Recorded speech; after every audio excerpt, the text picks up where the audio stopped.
Praise the Lord. Hallelujah. സ്തോത്രം സ്തോത്രം സ്തോത്രം സ്തോത്രം സ്തോത്രം സ്തോത്രം സ്തോത്രം. കർത്താവിൻ്റെ അതിപരിശുദ്ധമായ തിരുനാമം ഈ അനുഗ്രഹിക്കപ്പെട്ട പ്രഭാതത്തിൽ വാഴ്ത്തപ്പെടുമാറാകട്ടെ. പ്രിയപ്പെട്ട ദൈവമക്കളെ, നമുക്ക് ഒരുമിച്ച് 2026 ജൂൺ മാസം 15-ാം തീയതി ആമേൻ തിങ്കളാഴ്ച പ്രഭാതത്തിൽ കർത്താവിനെ ആരാധിക്കുവാൻ, കർത്താവിനെ സ്തുതിക്കുവാൻ സ്വർഗീയ പിതാവ് നമുക്ക് ഒരുക്കി തന്നിരിക്കുന്ന നല്ല സമയത്തിനായിട്ട് നമുക്ക് നന്ദിയോടെ സ്തോത്രം ചെയ്യാം. കൈകളെയൊക്കെ ഒന്ന് ഉയർത്തിപ്പിടിച്ചിട്ട് നല്ല കർത്താവിനെന്ന് സ്തോത്രം പറഞ്ഞ് സ്തോത്രം സ്തോത്രം സ്തോത്രം സ്തോത്രം സ്തോത്രം. കഴിഞ്ഞ പകൽക്കാലം മുഴുവൻ നമ്മുടെ കർത്താവ് നമ്മളെ കാത്തു പരിപാലിച്ചില്ല. ഓർത്ത് നോക്കി എത്ര അത്ഭുതകരമായിട്ട് കർത്താവ് നമ്മളെ നടത്തി. നമ്മുടെ സകല ആവശ്യങ്ങളിലും കൂട്ടായിട്ടിരുന്നു. അനർത്ഥങ്ങളിൽ നിന്ന് വിടുവിച്ചു, രോഗദുഃഖങ്ങളിൽ നിന്ന് വിടുവിച്ചു. ആവശ്യങ്ങളിലെല്ലാം ദൈവത്തിൻ്റെ കൃപയുണ്ടായിരുന്നു. അതിനായിട്ട് നമുക്ക് കർത്താവിന് സ്തോത്രം ചെയ്യാം. കരങ്ങളെ ഉയർത്തി സ്തോത്രം പറഞ്ഞാണ്ട് സ്തോത്രം സ്തോത്രം സ്തോത്രം സ്തോത്രം സ്തോത്രം സ്തോത്രം സ്തോത്രം. ആമേൻ. പോയ രാത്രിയിൽ നല്ല ഉറക്കം തന്ന് നമ്മളെ അനുഗ്രഹിച്ചതിന് കർത്താവിന് സ്തോത്രം ചെയ്ത്. ദൈവത്തിൻ്റെ കൃപയല്ലേ നല്ലവണ്ണം ഉറങ്ങുക എന്ന് പറയുന്നു. അനേകർ ബെഡിൽ കിടക്കുന്നു, അവർക്ക് ഉറങ്ങാൻ കഴിയുന്നില്ല. അവർ കട്ടിൽ കിടന്ന് ഉരുളുന്നു. അനേകർ പല ബുദ്ധിമുട്ടിലൂടെ പോകുന്നു. അപ്പോൾ രാത്രിയിൽ ഉറങ്ങാൻ പറ്റുന്നത് ദൈവത്തിൻ്റെ കൃപയാണ്. കഴിഞ്ഞ രാത്രി തന്ന ഉറക്കത്തിനായിട്ട് സ്തോത്രം ചെയ്താട്ടെ. സ്തോത്രം സ്തോത്രം സ്തോത്രം സ്തോത്രം സ്തോത്രം. ഈ പ്രഭാതത്തിൽ നമ്മൾ എഴുന്നേറ്റപ്പോൾ ദൈവത്തിൻ്റെ കൃപയാൽ നമ്മൾ എഴുന്നേറ്റു. കർത്താവിൻ്റെ കൃപയാണ് ആമേൻ നമ്മളെ ആരോഗ്യത്തോടെ എഴുന്നേൽപ്പിച്ചത്, സൗഖ്യത്തോടെ എഴുന്നേൽപ്പിച്ചത്, അത്ഭുതമാക്കിയത്. കർത്താവിന് സ്തോത്രം പറഞ്ഞ് നന്ദിയോടെ സ്തോത്രം, നന്ദിയോടെ സ്തോത്രം, സ്തോത്രം സ്തോത്രം സ്തോത്രം. ഈ പകൽക്കാലം ക്രിസ്തയേശുവിൽ നമ്മളെ ജയോത്സവമായി നടത്തുന്ന ദൈവത്തിന് സ്തോത്രം. അത്ഭുതമായി നടത്തുന്ന കർത്താവിന് സ്തോത്രം. ആനന്ദത്തോടെ നടത്തുന്ന കർത്താവിന് സ്തോത്രം. കൈപിടിച്ച് നടത്തുന്ന കർത്താവിന് സ്തോത്രം. എൻ്റെ കർത്താവ് എത്ര വിശ്വസ്തൻ, എൻ്റെ കർത്താവ് എത്ര മതിയായവൻ. ഏത് സാഹചര്യത്തിലും കൂടെ നിന്ന് നമ്മളെ ഇന്ന് പകൽക്കാലം കൈപിടിച്ച് നടത്തുന്ന കർത്താവിന് സന്തോഷത്തോടെ സ്തോത്രം പറഞ്ഞാട്ട് നന്ദിയോടെ സ്തോത്രം സ്തോത്രം സ്തോത്രം സ്തോത്രം സ്തോത്രം. കർത്താവ് നല്ലവനാകുന്നു. കർത്താവിൻ്റെ ദയ ഇന്നും എന്നേക്കുമുള്ളതാകുന്നു. ഒന്നുകൂടെ പറഞ്ഞേ, കർത്താവ് നല്ലവനാകുന്നു.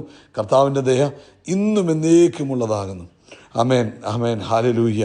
സ്തോത്രം. അതിൻ്റെ 43-ാം സങ്കീർത്തനം 4-ാമത്തെ വാക്യം പറയുന്നു, ഞാൻ ദൈവത്തിൻ്റെ പീഠത്തിങ്കിലേക്ക്, എൻ്റെ പരമാനന്ദമായ ദൈവത്തിങ്കിലേക്ക് ചെല്ലും. ദൈവമേ, എൻ്റെ ദൈവമേ, കിന്നരം കൊണ്ട് ഞാൻ അങ്ങയെ സ്തുതിക്കും. കരമുയർത്തി പറയാം, ദൈവമേ, എൻ്റെ ദൈവമേ, കിന്നരം കൊണ്ട് ഞാൻ അങ്ങയെ സ്തുതിക്കും. പ്രിയപ്പെട്ടവരെ, ഈ 15-ാം തീയതി നിങ്ങൾക്ക് എത്രമാത്രം ദൈവത്തെ സ്തുതിക്കുവാൻ കഴിയുമോ അത്രയും ഇന്ന് കർത്താവിന് സ്തോത്രം ചെയ്യുക. ഈ ജൂൺ മാസം ആദ്യത്തെ 14 ദിവസങ്ങൾ കഴിഞ്ഞു. പകുതിയിൽ നമ്മൾ എത്തി നിൽക്കുമ്പോൾ ദൈവത്തിൻ്റെ മഹാകൃപയ്ക്കായിട്ട്, കർത്താവിൻ്റെ സ്പെഷ്യൽ ഗ്രേസിനായിട്ട്, നമ്മളെ നിലനിർത്തിയ ദൈവത്തിൻ്റെ കൃപയ്ക്കായിട്ട്, നമ്മളെ സൂക്ഷിച്ച ദൈവത്തിൻ്റെ കൃപയ്ക്കായിട്ട്, നമ്മുടെ കുടുംബത്തെ പരിപാലിച്ച ദൈവത്തിൻ്റെ കൃപയ്ക്കായിട്ട്, നമ്മുടെ ആവശ്യങ്ങളിലൊക്കെയും കൂട്ടായിട്ടിരുന്ന ദൈവത്തിൻ്റെ കൃപയ്ക്കായിട്ട് സന്തോഷത്തോടെ സ്തോത്രം പറയുക, സന്തോഷത്തോടെ സ്തോത്രം പറയുക. ഒന്നുകൂടെ കാര്യങ്ങൾ ഉയർത്തിയിട്ട് പറയുക, കർത്താവേ, അങ്ങയുടെ വൻ കൃപയ്ക്കായി സ്തോത്രം, അങ്ങയുടെ കരുണയ്ക്കായിട്ട് സ്തോത്രം, അങ്ങയുടെ സ്നേഹത്തിനായിട്ട് സ്തോത്രം. നമുക്കൊരുമിച്ച് പ്രാർത്ഥിക്കാം. സ്വർഗീയ പിതാവേ, യേശു ക്രിസ്തുവിൻ്റെ നാമത്തിൽ ഈ നല്ല പ്രഭാതത്തിനായിട്ട് സ്തോത്രം ചെയ്യുക. ഈ പ്രഭാതത്തിൽ ഈ ശബ്ദം കേൾക്കുന്ന എല്ലാവർക്കും വേണ്ടി പ്രാർത്ഥിക്കുന്നു. കർത്താവെ, ഓരോരുത്തരെയും വ്യക്തിപരമായി അനുഗ്രഹിച്ച് പ്രാർത്ഥിക്കുന്ന കർത്താവെ, ഈ 15-ാം തീയതി പകൽക്കാലം ഓരോരുത്തരെയും വ്യക്തിപരമായി അനുഗ്രഹിക്കും. അവരുടെ സകല ആവശ്യങ്ങളിലും അങ്ങയുടെ കൃപ കൂടെ ഇരിക്കണമേ എന്ന് പ്രാർത്ഥിക്കുന്നു. പ്രത്യേകിച്ച് രോഗത്താൽ ഭാരപ്പെടുന്നവരുണ്ടല്ലോ, അവരിപ്പോൾ സൗഖ്യമാകട്ടെ. എല്ലാ രോഗശക്തികളും യേശുവിൻ്റെ നാമത്തിൽ വിട്ടുമാറട്ടെ.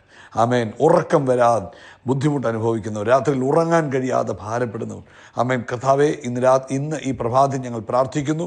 അവരുടെ ഉറക്കത്തെ ഡിസ്റ്റർബ് ചെയ്യുന്ന എല്ലാ ശക്തികളും യേശുവിൻ്റെ നാമത്തിൽ മാറിപ്പോകട്ടെ. സ്വസ്ഥമായി ഉറങ്ങുവാൻ കർത്താവർക്ക് കൃപ കൊടുക്കണം. അതുപോലെ കർത്താവെ, ഇന്ന് പ്രഭാതത്തിൽ ഞങ്ങൾ ഒരുമിച്ച് പ്രാർത്ഥിക്കുന്നു. കർത്താവിൻ്റെ കരം, ആമേൻ. പ്രത്യേകിച്ച് ഹാർട്ട് റിലേറ്റഡ് ആയിട്ടുള്ള അസ്വസ്ഥതകളാൽ കഴിയുന്നവരുണ്ട്, ഹാർട്ട് ബ്ലോക്ക് ആയിട്ടിരിക്കുന്നവർ, ആമേൻ. ഹൃദയത്തിൻ്റെ വാൽവുകൾക്ക് ബുദ്ധിമുട്ട് വന്നവർ, ആമേൻ. കർത്താവെ, ഞങ്ങൾ ഇന്ന് പ്രഭാതത്തിൽ അവർക്ക് വേണ്ടി പ്രാർത്ഥിക്കുന്നു.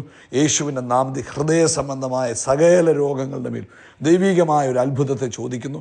കർത്താവ് കൊടുത്തിരിക്കുന്നതിനായിട്ട് സ്തോത്രം. അതുപോലെ കർത്താവെ, ഞങ്ങൾ ഈ പ്രഭാതത്തിൽ കർത്താവെ മറ്റെല്ലാ ആവശ്യങ്ങളും, ജോലിയില്ലാത്തവർക്ക് വേണ്ടി പ്രാർത്ഥിക്കുന്നു. ബിസിനസ്സിൽ തകർച്ച അനുഭവിക്കുന്നവർക്ക് വേണ്ടി പ്രാർത്ഥിക്കുന്നു. കർത്താവ് അത്ഭുതത്തിൻ്റെ കരം നീട്ടി തൻ്റെ കുഞ്ഞുങ്ങളെ മാനിക്കണം, ആദരിക്കണം, ദൈവകൃപ കൊടുത്ത് അനുഗ്രഹിക്കുന്നതിനായിട്ട് സ്തോത്രം. മറ്റ് കർത്താവിൻ്റെ വേലയിലായിരിക്കുന്നവരെ ഓർക്കുന്നു, അവൻ ശുശ്രൂഷകളെ ഓർക്കുന്നു. കർത്താവ് മാനിക്കുകയും ആദരിക്കുകയും ചെയ്യണം. പ്രത്യേകിച്ച് ഇന്ന് നമ്മളെ സ്പെഷ്യൽ ഫാസ്റ്റിംഗ് പ്രെയർ ആണല്ലോ. ഈ മീറ്റിങ്ങിനെ അനുഗ്രഹിച്ച് പ്രാർത്ഥിക്കുന്നു. കർത്താവ്, ഇന്ന് കർത്താവിൻ്റെ സന്നിധിയിൽ പ്രാർത്ഥനയോടും ഉപവാസത്തോടും കൂടെ ആയിരിക്കുന്ന എല്ലാവരെയും പ്രത്യേകമായി അങ്ങയുടെ കരങ്ങളിൽ തന്ന് പ്രാർത്ഥിക്കുന്നു.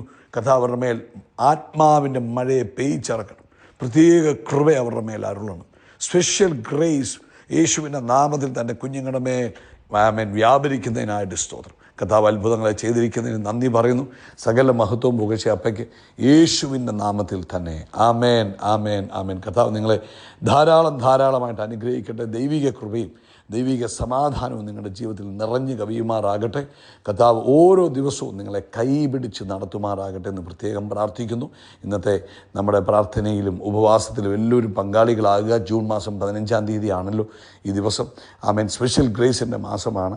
ആമേൻ. അടുത്ത 15 ദിവസത്തേക്ക് നമ്മളിന്ന് പ്രാർത്ഥിച്ച് കർത്താവിൻ്റെ സന്നിധിയിൽ ആരാധിച്ച് ബലപ്പെട്ട് മുന്നേറുവാൻ ആഗ്രഹിക്കുന്നു. അതുകൊണ്ട് എല്ലാവരും പകൽക്കാലവും പ്രാർത്ഥനയിലായിരിക്കുക, ദൈവവചന ധ്യാനത്തിലായിരിക്കുക. കർത്താവ് നിങ്ങളെ അനുഗ്രഹിക്കട്ടെ. ഇന്ന് കർത്താവിൻ്റെ ആത്മാവ് നമുക്ക് തന്നിരിക്കുന്ന ആലോചന 1 കൊരിന്ത്യർ ലേഖനം 12-ാം അധ്യായം അതിൻ്റെ 12-ാമത്തെ വാക്യം. ശരീരം ഒന്നും അതിന് അവയവം പലതും, ശരീരത്തിൻ്റെ അവയവം പലതായിരിക്കും, എല്ലാം ഒരു ശരീരവുമായിരിക്കുന്ന പോലെയാകുന്നു ക്രിസ്തു. ഇന്ന് കർത്താവ് നമുക്ക് തന്നിരിക്കുന്ന ആലോചന എന്ന് പറയുന്നത്, ദൈവസഭയ്ക്കകത്തായിരിക്കുന്ന ഒരാളും ഇനാക്റ്റീവ് ആകാൻ പാടില്ല.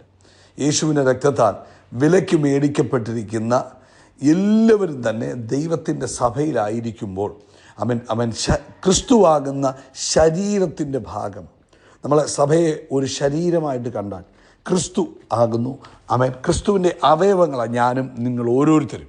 അപ്പം ദൈവരാജ്യത്തിൽ ഓരോ മക്കളും ഓരോരുത്തർക്കും ദൈവിക പദ്ധതികളുണ്ട്, ദൈവിക വിളിയുണ്ട്, അസൈൻമെൻ്റ് ഉണ്ട്. കർത്താവ് നമ്മളെ ഓരോരുത്തരെയും ആരെയും വെറുതെ ഇരിക്കാൻ കർത്താവിൻ്റെ രാജ്യത്തിൽ വിളിച്ചിട്ടില്ല, ദൈവസഭയിലേക്ക് വിളിച്ചിട്ടില്ല. അതായത് ഒരു ശരീരത്തിലെ ഓരോ അവയവത്തിനും, ഇപ്പം നമ്മുടെ ശരീരത്തിലെ ഏറ്റവും ചെറിയ അവയവമാണെങ്കിലും വലിയ അവയവങ്ങളാണെങ്കിലും, ചിലത് കൂടുതൽ ഫങ്ഷൻ ചെയ്യുന്ന അവയവങ്ങളുണ്ടാകാം, കുറച്ച് ഫങ്ഷൻ ചെയ്യുന്ന അവയവങ്ങളുണ്ടാകാം. എല്ലാത്തിനും തന്നെ എന്തുണ്ട്? ഫങ്ഷൻ ഉള്ളതുപോലെ തന്നെ നമ്മൾ ക്രിസ്തുവിൻ്റെ ശരീരമാകുന്ന സഭയിൽ നമുക്ക് ഓരോരുത്തർക്കും നമ്മുടെ ഓരോരുത്തരുടേതായ ഫങ്ഷനുകളുണ്ട്. നമ്മൾ ഓരോരുത്തരും ആക്റ്റീവായിരിക്കണമെന്ന് കർത്താവ് ആഗ്രഹിക്കുന്നു. ഇപ്പം കണ്ണ് പറയുക, ഞാൻ ഉപയോഗമില്ലാത്തവൻ, എന്നെക്കൊണ്ട് പ്രത്യേകിച്ച് കാര്യമില്ല എന്ന് പറഞ്ഞാൽ അതുകൊണ്ട് വല്ല കാര്യമുണ്ട്? ഇപ്പോൾ കൈ പറയും, ഞാൻ പ്രവർത്തിക്കേണ്ട ആവശ്യമില്ല. ഇപ്പം ഞാൻ ഈ മെസ്സേജ് പറയുന്നത് ഈ ഫോൺ എൻ്റെ കയ്യിൽ പിടിച്ചുകൊണ്ടാണ് പറയുന്നത്. അപ്പോൾ കൈ പറയുക പിടിക്കേണ്ട ആവശ്യമില്ല എന്ന് പറഞ്ഞാൽ പറ്റുമോ? കാല് പറയുക ഇനിയിപ്പോൾ ഞാൻ നടക്കേണ്ട ആവശ്യമില്ല, ഞാനിങ്ങനെ ചുമ്മാ അതങ്ങിരുന്നാൽ മതി എന്ന് പറഞ്ഞാൽ പറ്റുമോ? അപ്പോൾ ഒരു ശരീരത്തിൻ്റെ ഒരു ഭാഗം എവിടെയെങ്കിലും ഇനാക്റ്റീവായി പോയാൽ മൊത്തം ബോഡിയെയാണ് അത് ബാധിക്കുന്നത്. അതുപോലെ തന്നെ നമ്മൾ ദൈവസഭയിലായിരിക്കുന്ന ഞാനും നിങ്ങളും ഓരോരുത്തർക്കും ദൈവം തന്നതായ അസൈൻമെൻറ്റുകളുണ്ട്. അതെന്തിനു വേണ്ടിയുള്ളതാണെന്നറിയാമോ?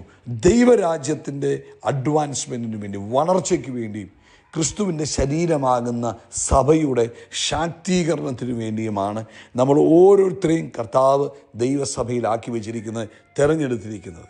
അപ്പം ദൈവമക്കളാകുന്ന ഞാനും നിങ്ങളുടെയും പ്രാർത്ഥന നമ്മൾ ദൈവരാജ്യത്തിന് ആവശ്യമാണ്, ദൈവസഭയ്ക്ക് ആവശ്യമാണ്. ആത്മാക്കളെ നേടുന്നത് ആവശ്യമാണ്, മറ്റുള്ളവരെ എൻകറേജ് ചെയ്യുന്നത് ആവശ്യമാണ്. പിന്നെ പലതരത്തിലുള്ള ശുശ്രൂഷകളുണ്ട്. കൊടുക്കുന്നവരുണ്ട്. ആലയത്തിനകത്തും പുറത്തും വേല ചെയ്യുന്ന പല രീതിയിലുള്ള വേല ചെയ്യുന്നവരുണ്ട്. വീടുകളിൽ പോയി ആളുകളെ കാര്യങ്ങൾ പറഞ്ഞ് മനസ്സിലാക്കി അവരുടെ വിഷമങ്ങളിൽ കൂടെ ഇരിക്കുവാൻ അവരെ സമാധാനം, ഇങ്ങനെ പല വിധത്തിലുള്ള പല പ്ലാറ്റ്ഫോമുകളാണ് നമുക്ക് ഓരോരുത്തർക്കും കർത്താവ് തന്നിരിക്കുന്നത്. എല്ലാവർക്കും ചർച്ചിനകത്ത് അല്ലെങ്കിൽ ചർച്ച് ഹാളിനകത്തുള്ള ആ ഒരു പ്ലാറ്റ്ഫോം മാത്രമല്ല, ഓരോരുത്തർക്കും ഓരോ തരത്തിലുള്ള പദ്ധതികൾ അല്ലെങ്കിൽ അസൈൻമെൻറ്റുകളെ കർത്താവ് തന്നിട്ടുണ്ട്.